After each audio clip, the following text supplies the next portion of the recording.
Hello, and welcome to 5 Minutes with Nate. This month's topic, starting strong. Today I want to discuss year planning. Now I think we all know, I need to have an idea for the year, and I want to give some tips to help with that. First, of course, look at the state standards. That's what we're required to teach. Now, one thing we need to understand with state standards, they're not all the same. They're not all equal. Often we look and go, okay, we have 20 standards. That means 20 weeks. No, not really. We have to look and then prioritize our standards.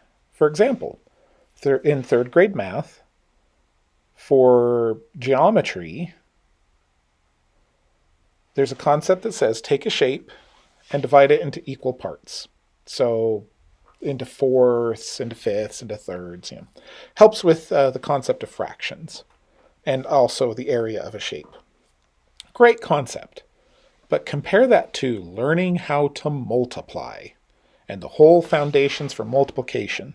That requires so much more time, so much more effort, so much more valuable.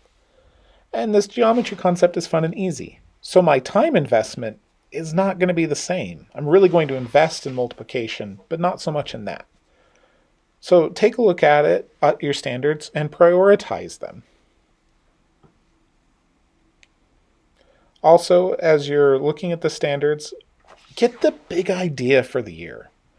Really often we just teach and just move along, especially if we're following a textbook. We teach and we complete things and we get to the end of the year and what have we accomplished?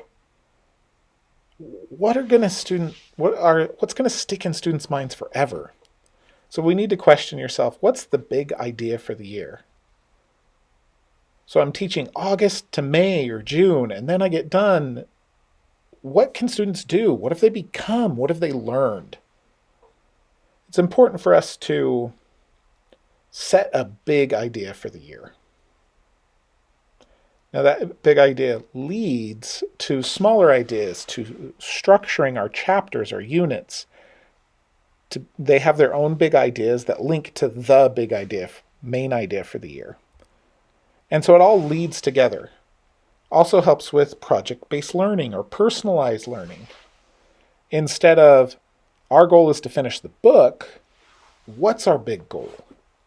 And then everything we do can link to that, can focus in towards that goal. When you plan your month-to-month topics and ideas, and the big ideas for each month, give yourself some flexibility, some buffer. So often we set a calendar for a year, and May has 1 or 2 chapters that we need to finish, but I'm going to suggest no. We all know what happens. There's interruptions. There's picture day. There's state testing. There's just so many things that happen, and time gets extended. Maybe we have a new group of students with delays, and so we have to teach and catch them up before we move on. So our time extends a little or extends a lot. And so maybe comes instead of 1, 2 chapters, 3, 4, 5 chapters worth of material left, and we try and teach as much as possible. But is that quality teaching? Give some space. The last few weeks of May, leave open. Allow for flexibility. At the same time, it means we should keep yourself on pace. The best time to squish something is January, not May. So after you've been doing all this, looking at themes, looking at plans, look at the textbook. Look at your curricular resources. What do you have? And there's 2 kind of questions you need to ask yourself. First, what does the textbook have extra beyond what I've found in the standards that, I like that lesson, I'm going to teach that. Because it's worth it. And then at the same time, ask yourself, what is not worth my time? Then instead of accepting things as they are, I have my standards and my goals. Have I met them all? If the curriculum doesn't have that resource, we need to add. We need to go ask the library or search online or ask another teacher. Pull in the resources that we need to supplement the curriculum with good things to make sure you have a beautiful year and that you achieve your objective of the big idea.